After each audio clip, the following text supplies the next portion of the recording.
Back to bulletin. MIM బీజేపీకి B team అని ఆరోపించారు కాంగ్రెస్ నేత ఫిరోజ్ ఖాన్. ఈ రెండు పార్టీలు పొలిటికల్ పోలరైజేషన్ చేస్తున్నాయన్నారు. మోడీ, అమిత్ షాను కాంగ్రెస్ తిడితే ఈడీ వెళుతుందని, కానీ అసదుద్దీన్కి మాత్రం ఉత్తమ పార్లమెంటేరియన్ ఇస్తారన్నారు. బీజేపీ ఎంఐఎం నాణ్యంలో బొమ్మ బొరుసు లాంటివని అన్నారు. అలాగే ఓట్ల చోరీపై గాంధీభవన్లో కాంగ్రెస్ నేత Firoz Khan power point presentation ఇచ్చారు. నాంపల్లి అసెంబ్లీ, హైదరాబాద్ పార్లమెంటు నియోజకవర్గాల్లో బోగస్ ఓట్లు ఎక్కువగా ఉన్నాయన్నారు. 5 ఏళ్ల నుంచి ఓట్ల చోరీ జరుగుతోందని తాను చెప్తున్నా ఎవరూ పట్టించుకోలేదన్నారు. డిజిటల్ ఓటర్ లిస్టును జనంలో పెట్టాలని డిమాండ్ చేశారు. రాహుల్ గాంధీ ప్రధాని కావాలంటే దొంగ ఓట్లు పోవాలన్నారు ఫిరోజ్ ఖాన్.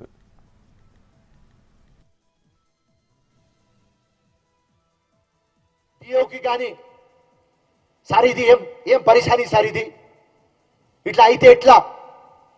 అండ్ అప్పుడు సిఓకి కలిసినప్పుడు, ఎలక్షన్ కమిషన్ కి కలిసినప్పుడు చెప్పినాం, సార్ ఇది నాన్ బెయిలబుల్ కేసు పెట్టండి సార్, మొత్తం డెమోక్రసీకి మర్డర్ చేస్తున్నారు వీళ్ళు, మెహర్బానీ చేసుకొని మీరు వచ్చి ప్రెస్ ముందు చెప్పండి, డబల్ ఓట్ వేసి పట్టుకుంటే మీకు జైలుకి పంపిస్తాం, ఇట్లాంటి యాక్టివిటీస్ చేస్తే టిండర్ కానీ మీరు యూజ్ చేస్తే మీకు నాన్ బెయిలబుల్ కేసులో బుక్ చేస్తాం.